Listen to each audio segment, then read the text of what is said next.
Jin yang jahat itu jin pegunungan, jin primitif itu. Oh, berarti Lain lagi, ya, itu berarti beda. ada orang yang bisa sebelum mati raganya masuk ke dunia Jin. Oh, iya. Ada banyak itu dalam Islam itu banyak, para ulama itu banyak kok masuk ke alam jin. Cuman Anda juga nggak tahu ya kan. Alam roh itu seperti penglihatan, kita bisa melihat. Bukan alam roh, bukan alam roh, alam jin. Iya, jin itu kan roh. Jadi dunia beda. Dunia lain di luar dunia kita, Pak, maksudnya. Iya, di luar dunia kita. Makanya pintunya itu terbuka, alam itu bisa terbuka itu pada malam Jumat. Hanya malam Jumat aja terbuka dia. Kita bisa masuk. Tergantung rohnya, Pak. Jadi setiap roh beda. Makanya kalau pakai yang roh itu beda. Kalau pakai roh itu malam apa saja nggak tahu ya, saya nggak mempelajari itu. Kalau roh yang roh sukmo kayak itu kata orang Jawa itu. Saya tidak mengikuti pengajaran itu. Saya langsung dibawa oleh guru saya. Bukan roh tapi jasad langsung. Dan di sana saya juga melihat adanya bangunan yang berkotak-kotak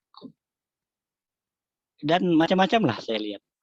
Pohon-pohonan, sungai, sama seperti kita.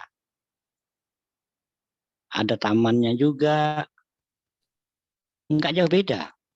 Itu namanya alam jin. Oke, sudah nggak usah panjang lebar lah. Nggak perlu saya panjang lebar cerita. Nanti katanya saya bohong kan, percuma. Makasih.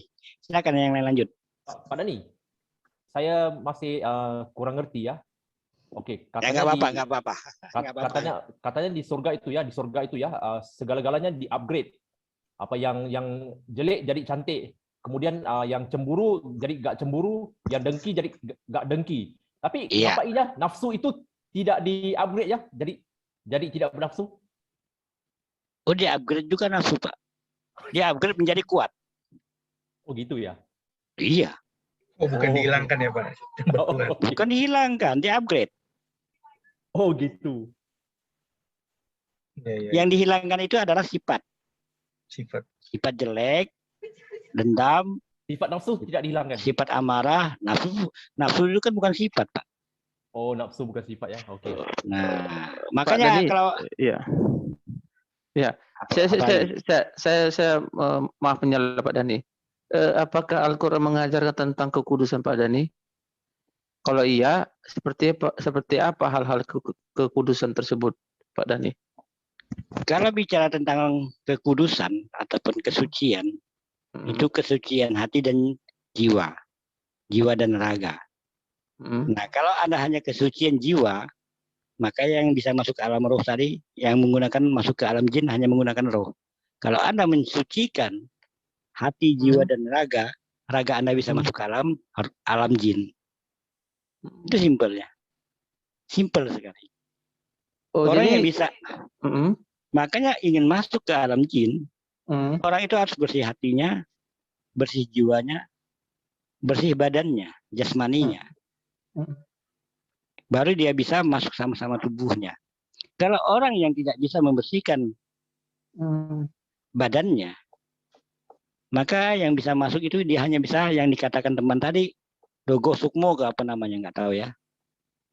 Nah, itu hanya sampai sebatas itu aja.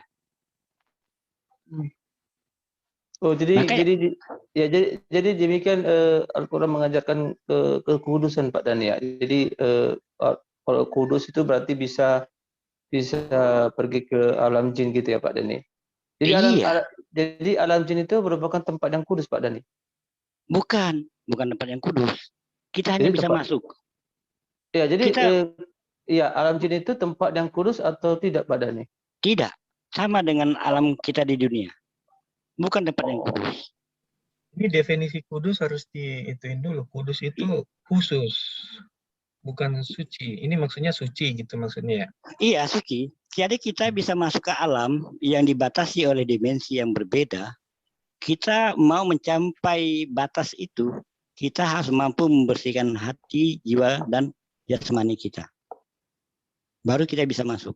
Makanya di dalam Islam ada namanya ilmu syariat, hakikat, ya, Pertama ilmu syariat, kemudian tariqat, ketiga namanya hakikat, baru ma'rifat.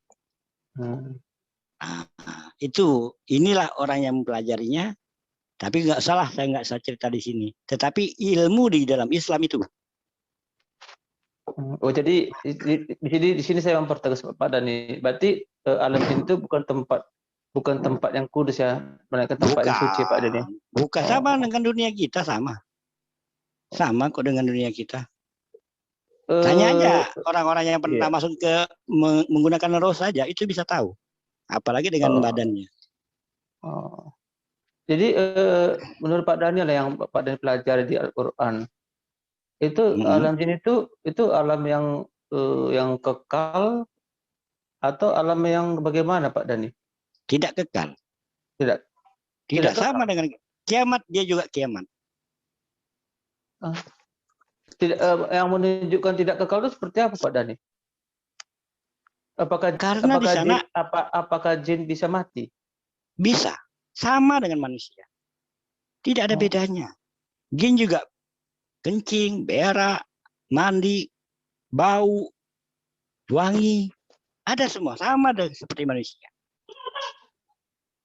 Silakan kalau Anda tidak percaya ucapan saya, tanyakan orang-orang yang pernah masuk ke jin bisa hamil, Pak ya? Bisa. Manuhara enggak, Pak? Dia punya anak. Ya. Ada yang gimana? Enggak, Pak Dhani? Enggak ada. Di sana jinnya itu jelek-jelek, Pak. Enggak ada yang cantik.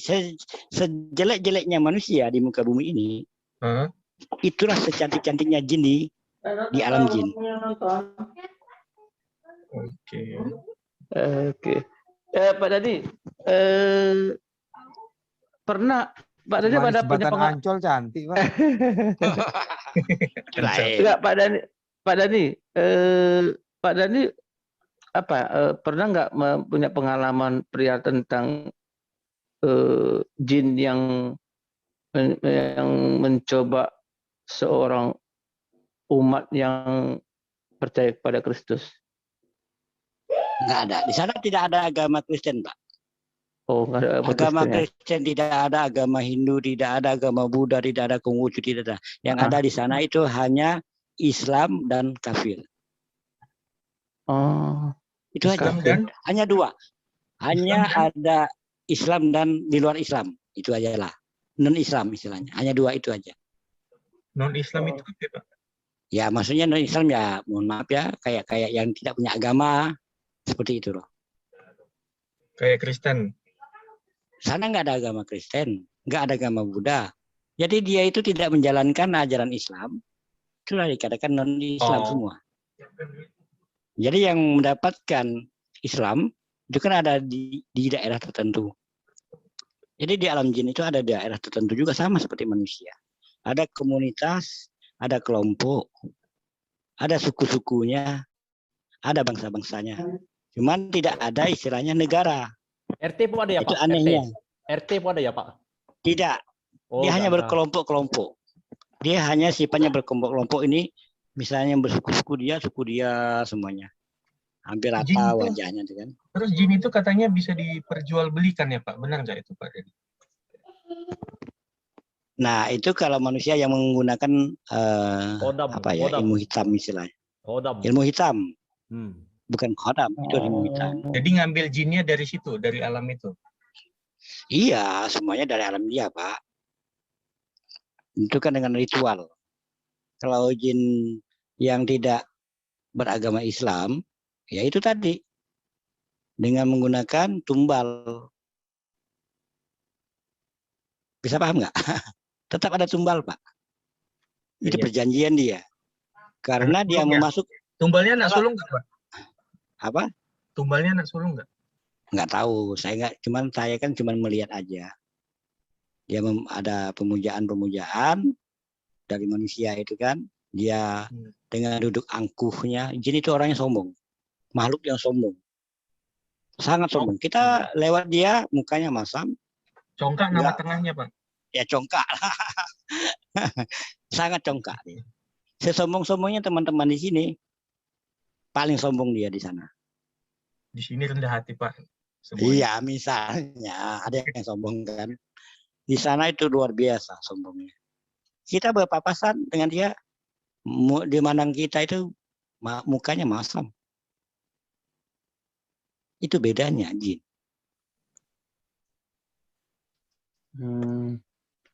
Sombong, ego lebih tinggi. Egoismenya, keakuannya. Makanya dia suka kalau ada manusia yang memujanya. Makin banyak yang memuja dia, makin bergaya. Berarti, Dengan membanggakan dengan teman-teman yang lain. berarti Dia saling membanggakan berapa banyak orang yang memuja dia. oh gitu. Berarti jin yang Bapak ceritakan ini saya tangkap seperti iblis juga, Pak. Dia sombong, Pak, dan dia mau dia dipuja banyak orang. Iblis kan begitu ya, Pak? Saya kalau bicara iblis itu beda lagi, Pak. Jadi Beda memang jin ini kan keturunan iblis juga. Keturunan iblis juga ya kan? Berarti Iya. iya, berarti kan satu keluarga ya, Iya.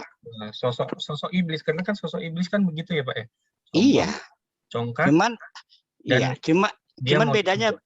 cuman bedanya yang namanya iblis itu kan hanya sebutan kepada makhluk pembangkang dari bangsa jin.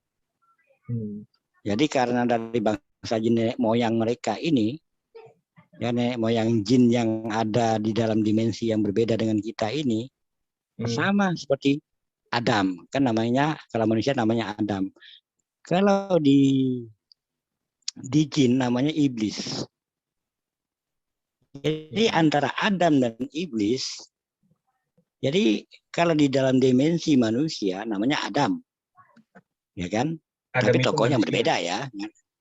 Ya manusia. Kalau di alam jin, tokohnya yang paling utama adalah iblis. Seperti itu. Artinya Bapak sudah masuk ke dalam alam mereka. Iya, makanya tahu. Makanya tahu. Kalau enggak masuk ke alam mereka, bagaimana kita tahu? Berarti Oke. Mesti sudah selesai. Berarti sudah selesai. Oke, sudah. Oke, yang lain jangan ceritain ya. Sudah capek ah. Malam Jumat ya, Pak? Itu kalau ingin masuknya malam Jumat, ini kan malam Kamis. Kalau masuk ke alam jin, makanya di dalam Islam itu sangat malam Jumat itu sampai hari Jumat itu merupakan pintu-pintu, istilahnya kan pintu-pintu langit terbuka. Makanya ada ayat itu kan. Makanya saya kadang-kadang terpikir, apa maksudnya dulu ya sebelum saya masuk ke situ, sebelum saya belajar dengan guru itu. Saya kadang-kadang sebagai umat Islam waktu masih bujangan, itu kan bertanya kepada kiai saya. Saya kan dari pesantren. Bertanya juga, apa jawab kiai? Kamu bisa masuk ke sana, kata kiai saya, setelah umur kamu lewat dari 40 tahun. Kalau kamu di bawah umur 40 tahun, jangan. Itu aja pesan. Di atas 40 tahun itu fase kehidupan kedua manusia. Ya nggak tahu, saya yang cuma dipesan begitu aja. Setelah 40 tahun silakan kamu pelajari, silakan. Itu aja. Simple dalam Islam. Oke, sudah selesai. Tapi ada nggak Pak pengalaman teman atau apa yang masuk ke alam makhluk surga gitu? Kalau jin tadi kan kalau Bapak kan udah masuk ke sana tuh. Bapak udah lihat mereka sombong, angkuh, congkak, dan seperti, iya kan? Itu kan berarti iblis tuh ya? Iya. Sama dengan mana? Ada nggak? Itu masuk ke surga. Jadi kita tahu itu surga itu bagaimana gitu Pak? Nggak ada Pak. Jadi surga, makanya kadang-kadang emang ada. Iya. Karena kan kalau orang sebentar dulu. Di dalam kalau surga, orang bicara surga ini kan, surga ini kan belum ada yang bisa mengetahui atau mendeskripsikan sebenar-benarnya. Iya. Gitu. Kecuali seperti Bapak tadi bisa masuk ke situ gitu loh. Ada yang bisa bawa gitu loh. Jadi Ya. kita tahu. Gitu. Iya. Kalau di surga kita tidak pernah dan tidak ada yang masuk ke surga. Karena apa? Seperti pengetahuan saya ya, pengetahuan yang saya didapatkan dari guru-guru saya, surga itu belum diciptakan. Nah, itulah perbedaan Islam ya. Ada yang mengatakan surga sudah ada, tetapi Nabi Idris, Pak. bukan di surga, dia di langit. Beda, Pak. Oh, dia pernah ke neraka kok, Pak. Sandalnya ketinggalan di surga kok jelas. Gimana, Pak, di surga? Jadi makanya saya katakan tadi ada dua pendapat di dalam Islam. Oke. Kita saling menghargai perbedaan itu karena itu bukan sesuatu yang krusial. Ya. Makanya kita saling menghargai saja. Krusial, Pak. Oh, enggak, tergantung pengalaman Surga dan neraka kok masing-masing. nggak krusial sih? Bukan, maksudnya apakah sekarang sudah ada atau belum, itu aja intinya. Kalau Ya, di dalam kunci, Islam, kalau Muhammad kan yang megang kunci surga, Pak. Tapi Idris sudah pernah ke surga, sandalnya ketinggalan. Malaikat siapa itu? Punya apa? Israel ya? Malaikat Israel. ya, bukan ya Israel. Bila Itu aja. Israel datang memanggil sekujur dikerjain, Pak. tubuh di pembaringan, kan begitu. Nah, ya. Jadi malaikat Israel itu dikerjain sama Idris, Pak. Dia katanya pengen, kan? Ada kalau ceritanya kan gitu, Pak. Dalam Dia kisah mau tunggu dulu. Dia mau ke neraka, gitu. Lalu malaikat Israel menggendong Nabi Idris ini. Nabi siapa?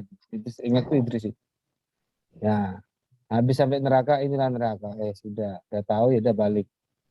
Setelah balik dia bilang, berarti aku besok kalau aku mati, aku tidak lagi akan melewati neraka karena aku sudah melihat neraka. Kan dikerjain. Jadi intinya Idris pernah ke surga dan sandalnya ketinggalan. Itu cerita, Pak. Hikayat namanya. Nah, itu benar apa tidak? Kenapa itu selalu digembor-gemborkan, Pak? Itu cerita. Dalam ceramah. Ya, Tapi itu gini, cerita Pak, untuk hiburan. Kalau hiburan, kenapa dibuat di khotbah itu serius, Pak? Enggak ada khotbah, sebetulnya, Pak. Beda khotbah dengan ceramah, Bapak, beda ceramah, kan ya? Iya, ceramah lah. Kalau ceramah iya, kalau khotbah nggak boleh, Pak. Berarti menurut Bapak, Idris yang ke surga itu sandalnya ketinggalan, nggak percaya, Bapak ya? Itu dongeng ya? Iya, bagi saya itu cerita hikayat. Kami juga pernah diceritakan seperti itu. Oh, dongeng berarti Iblis ya. bisa ke surga kok. Di kitab Ayub kan dikisahkan. Sidang Allah itu iblis ikut di dalamnya. Beda, Pak? Iya. Dia kan dipanggil. Iya, dipanggil. Jadi dia bisa bukan datang sendiri. Dipanggil. Iya, beda, bukan datang dia sendiri. Dipanggil atau tidak, iblis itu bisa ke surga. Kata siapa? Dalilnya mana? Di kitab Ayub, Pak. Iya, itu dipanggil, Pak. Iya, datang. dipanggil. Kalau nggak dipanggil, bisa datang nggak? Jadi kalau kami, Pak, di dalam Islam, sama, Pak. Manusia juga kalau nggak diselamatkan nggak bisa masuk surga, Pak. Kita dipanggil. Oh ya, nanti kita selesaikan ini ya. Jadi intinya gini, Pak ya. Bukan kalau iblis tidak dipanggil, makanya kemana aja kau iblis? Kan cerita Ayub itu kan, aku melilingi dunia. Nanti kan dipanggil dia. Iya, terlepas dipanggil, tapi dia ke surga tidak bisa sekonyong-konyong masuk. Dia sudah diusir, sekonyong-konyong masuk. Wah, enak sekali. Kayak rumahnya sendiri keluar masuk gitu. Iya, maksud saya itu artinya dia pernah ke surga gitu loh. Iblis itu pernah ke surga. Jadi walaupun tempatnya di neraka gitu ya, dia kalau dipanggil Allah ya dia datang, sama seperti manusia.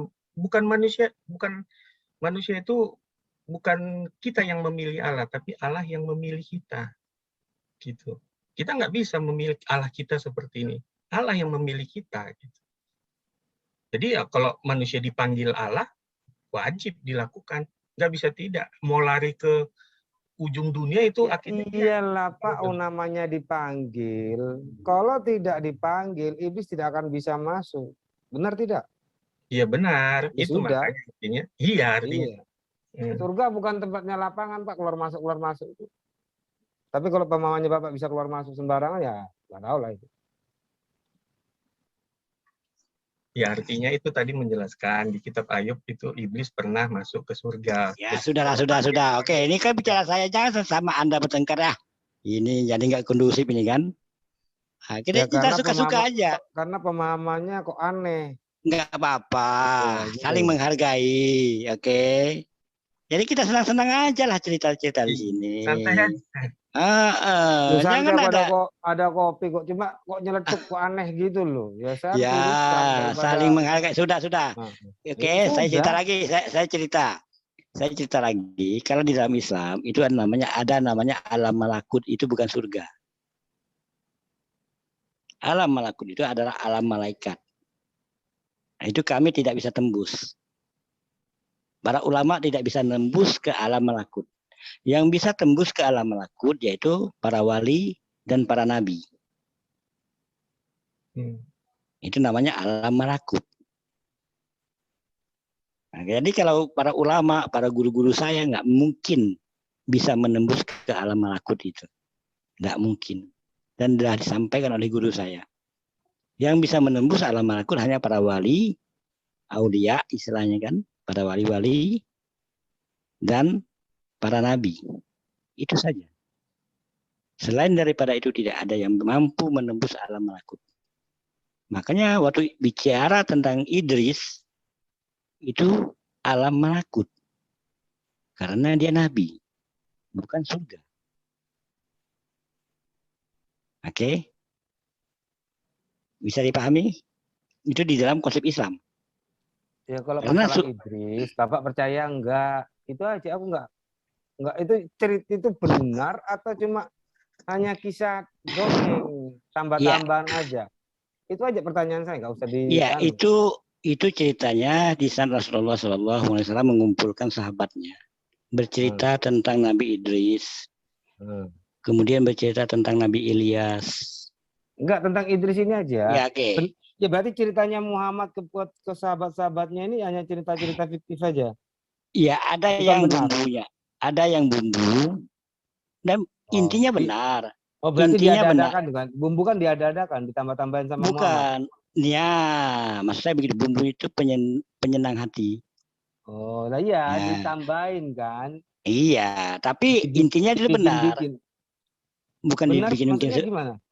Benarnya Idris itu pernah masuk ke alam malakut karena dia seorang nabi. Berarti benar Pak kisah itu tentang bahwa. Tapi bukan surga. Yang masalah yang ketinggalan sandal itu hanya guyonan daripada Rasulullah SAW. Itu ada kami diceritakan yang katanya, wah sandal saya tinggal, nanti saya masuk lagi ya katanya. Itu udah penghibur, itulah yang saya katakan bumbu. Paham nggak maksud saya? Iya. Berarti intinya gini, berarti Nabi Muhammad menambah-nambahkan cerita. Membikin cerita itu menjadi semarak ada. Iya, berarti kan menambah-nambahin kan? Iya. Saja. Oh ya sudah. Ada dia cerita dengan sahabat itu, kenapa enggak cerita zaman dahulu kan? Iya, kalau cerita ditambah-tambahin kan ada ditambahin dongeng berarti kan? Dibumbu, bukan, kalau kami bukan nambah namanya. Kayak Ustadz ya. Ustadz biasanya termasuk yang tadi yang diceritakan oleh sebentar, jangan dipotong dulu, sebentar. Jangan dipotong. Nanti Anda framing. Saya khawatir Anda memframing, makanya jangan dipotong dulu. Saya contohkan begini. Di saat Ustadz Abdul Somad ceramah. Dia bicara apabila istri 4 ya kan? Kalau ingin lebih lagi katanya dari 4 ceraikan 1, kawin lagi. Jadi 4 juga, kawin 1. Ceraikan 1 lagi, kawin lagi. Itu kan tambahan-tambahan daripada guyonan dari Abdul Somad. Itulah modelnya. Padahal nggak seperti itu. Oke. Paham maksud saya? Ya, silakan. Makasih. Tapi yang saya tahu itu dikatakan surga, tapi nggak tahu ya kalau surga ternyata juga dikatakan dunia malaikat. Intinya saya tanya aja, Pak. Berarti cerita tentang sandal Nabi Idris itu ketinggalan di surga, itu cuma bumbu tambahan dari Nabi Muhammad, gitu kan? Iya. Oke, ya udah itu aja. Saya tidak mau framing apa-apa. Berarti Tapi cerita tentang Nabi Idris sandalnya ketinggalan di surga itu adalah dongeng. Itu tambah-tambahan aja pemanis buat sahabat-sahabat Nabi, gitu kan? iya, tapi kalau dia masuk ke alam malakut itu benar. Iya, aku yang tanya itu cuma sandal tadi, Pak. Bukan itu. Iya, cuman jangan satu fokus, harus dua-duanya diceritakan supaya tidak ada penggiringan opini. Loh, saya cerita Kita saya itu kan salah. kadang-kadang kita ini kan Gini, ingin Pak. mengambil, memotong cerita untuk penggiringan opini. Itu yang terjadi. Kejujuran kita dulu lah. Makanya kita ceritakan apa adanya. Saya dulu. Saya tadi kan cerita. Kalau salah salahkan, Pak. Saya tidak mau bahwa saya pernah mendengar tentang cerita Idris ini dibawa oleh malaikat. Malaikat Israel ini, penyabut nyawa ini sangat senang dengan Idris. Iya. Benar kan? Iya. Dia diajak ke surga. Ya toh, aku lupa itu berhadapan apa tidak. Habis dari surga, Idris minta, aku pengen tahu neraka. Akhirnya si Idris bawa, digendong, benar tidak? Ke neraka. Nah, terus? Nah, setelah itu dia balik. Setelah balik dia mau ke bumi, pokoknya mau balik lagi, sandalnya ketinggalan di surga. Kok dari neraka di surga gimana nih? Kan dari neraka. Habis dari kan balik ke surga lagi toh. Oh, kembali lalu si Idris ini kalau nggak salah ngomong sama Israel, aku kalau mati tidak akan lagi melewati neraka karena saya sudah melihat neraka. Kan itu maksudnya Idris kan, itu kan bahasanya dikerjain. Tapi cerita ini benar apa tidak? Inilah cerita yang saya tahu. Setelah itu, setelah dari neraka balik ke surga, nah sandalnya ketinggalan waktu dia mau balik. Lalu malaikat Israel ini menunggu si Idris ngambil sandalnya di surga yang di pohon. Katanya ketinggalan di pohon. Nah, berarti kisah yang lain itu benar semua, hanya ditambahin oleh Nabi Muhammad bahwa tentang sandal itu yang ketinggalan itu sebetulnya tidak ada, ditambahin oleh Nabi Muhammad. Itu kan? Iya. Ya sudah. Berarti ceritaku semua benar. Cuma Pak Dhani membenarkan tadi kalau tentang sandal itu hanya bumbu-bumbu aja. Berarti dongeng aja ditambah-tambah. Ya sudah. Itu mana aku framing. Gak ada framing. Oke, lanjut. Terima kasih. Jam berapa dah nih? Saya batas jam 11. Udah jam 11 lewat. Saya mohon pamit dulu ya. Semuanya teman-teman. Halo. Halo, ya. Ya, terima kasih Pak Dhani. Ya, semuanya ya. Selamat malam semuanya. Oke, selamat malam. Kopinya sudah habis Pak Dhani ya? Udah habis. Ya, pas, mantap. Habis. Siapa yang masih hidup ini? Si Erben udah tidur itu. Iya, Erben. Jadi tadi itu bagus tuh kalau yang dibilang kejar tentang mantan, tentang artis, pujaan hati, gitu. Pengen ketemu sama sang pujaan hati artis, terus akhirnya mati. Bisa dong minta Tuhan itu untuk menghadirkan dia. Akan melebihi cantiknya itu. Bukanlah. Orang sudah namanya udah senang jadi idol, kamarnya dipenuhi fotonya itu. Mau cantiknya gimana orang, tetap yang di kamar itu didamani. Bener nggak? Bilang semua. Itu kedagingan itu. Itu dia dikejar di situ aja, bagus itu. Orang masa nggak tahu orang fanatik sama seseorang. Kalau bisa laki-laki sama perempuan.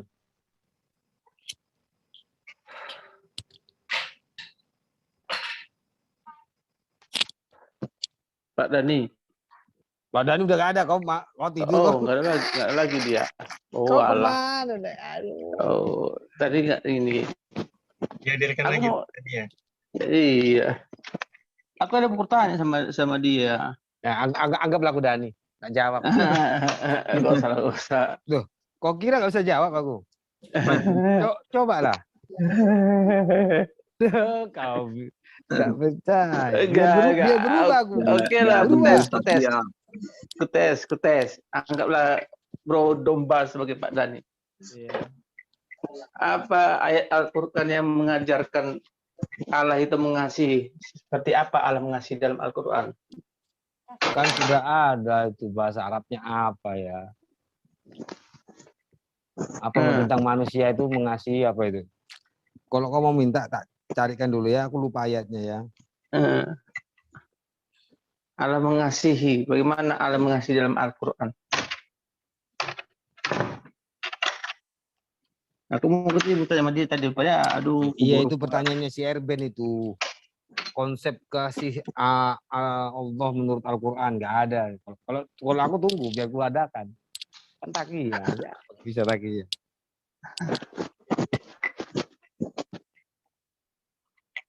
Ya udahlah, lagi karena Pak Dhani nggak ada di sini, mungkin lagi tergoncang dia itu. Enggak lah, udah ngomong jam 11 ya.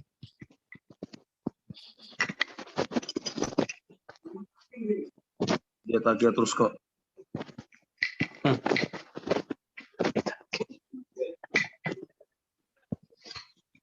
Takia. Mana lah Erben ini? Oh, lah Erben. Jangan-jangan lagi bermalam Jumat, Layar Ben.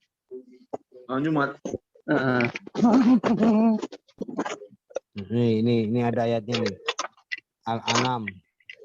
Dan apabila orang-orang yang beriman kepada ayat-ayat kami datang kepada kamu, maka katakanlah salamun alaikum, salam sejahtera untuk kamu. Tuhanmu telah menetapkan sifat kasih sayang pada dirinya, yaitu barang siapa yang berbuat kejahatan di antara kamu, karena kebodohan kemudian dia bertobat, setelah itu dia memperbaiki diri, maka dia maha pengampun lagi maha penyayang. Itu sifat kasihnya. Ayo apalagi kok? Apalagi sudah kan, udah terjawab toh?